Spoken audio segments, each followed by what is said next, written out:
Hey, good morning everybody. It's Mike and thanks for jumping on here with me this morning. I've got a little title for this talk. It's called Surviving Tough Times. It's tough out there right now. Have you noticed we've had such a drop in transactional volume? There's just fewer homes being sold over the past 18 months than there has been in the past 30 years. And in my time in this business, I've seen lots of tough times. There was the stock market Black Monday event in the late 80s where there was a tremendous one-day loss in the stock market. It made everybody feel so much less wealthy, and when people don't feel good about their financial situation, they stop completing big ticket transactions like buying homes. There was the deep recession and high interest rates of the early 90s. There was the dot-com bust. Now some of you were like little kids or maybe not even born yet, so I'm telling you old man stories. The dot-com bust of the late 90s, early 2000s. There was the 9/11 event on 9/11 of 2001, which really had a lot of implications across our economy. There was the more famous recession, deep recession, you could call it a depression, of 2008, which devastated the real estate market. There was the coronavirus of 2020, right? Now we've had more than a 30% drop in transactional volume across the country, and lowest crazy low levels of available inventory. Why? Well, people are locked into their homes. They've got a 3% fixed rate mortgage and they just can't sell that house and trade that 3% in on a 7% mortgage. It's just not feasible. So they're stuck. And tough times don't only impact us economically and with our business, right?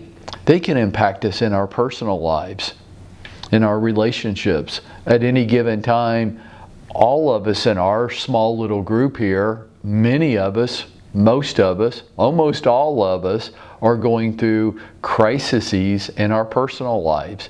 It could be the loss, the death of a person that we deeply care about. It could be a divorce. It could be challenges just going on in our relationships with our spouses, our significant others, our children, our aging parents. Just life's hard and it's really complicated and it's messy. It could be about money and we're just having a lot of stress and anxiety and trouble around money.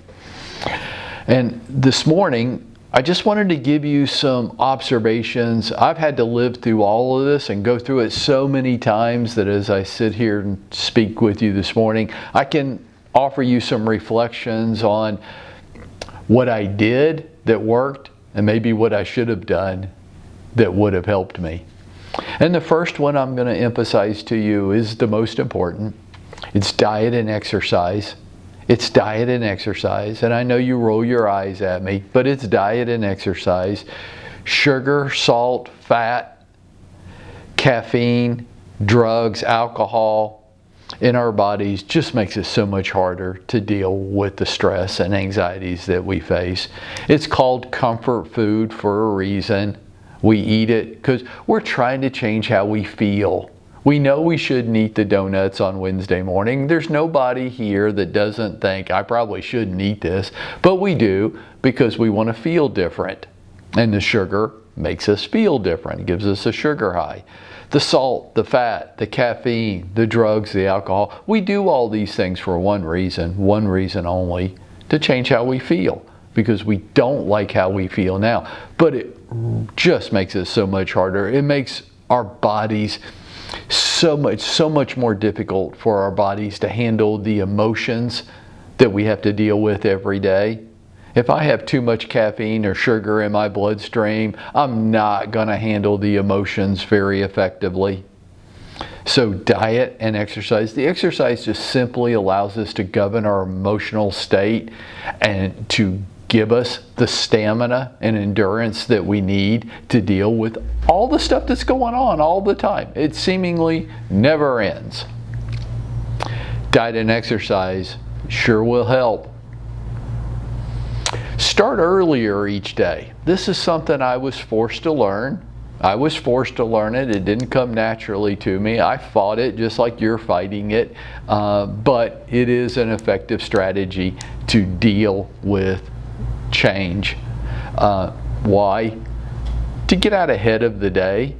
Instead of working on the day that has happened, getting started earlier every day allows me to get out in front of the day that's ahead of me, to be more proactive, to use a trite phrase, to organize myself. One of the things I observe about good real estate agents is their personal skill level is so much higher than their actual production. And the way I say it to them is, you just a disorganized mess, right? To organize myself, that quiet time in the morning to plan the day ahead so I can be as effective as possible, really important. And the third reason that I think getting started earlier each day is really important in surviving tough times is delegation. You got a lot of help here. We built a lot of people and systems in place to help you, but you have to effectively use it. I mean, all I can do is put it in place for you. You have to use it. Nobody can read your mind, and I'm certainly not going to do your job for you.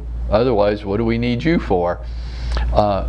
Getting started each day will allow you to effectively delegate to the people that are in place to help you.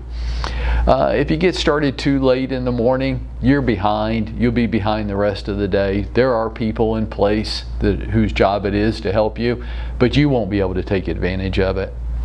So starting earlier each day is a key way of surviving tough times. Now,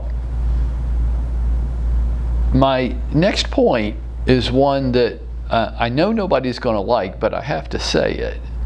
I will probably have to work harder and longer during tough times. I have to just keep repeating this to myself.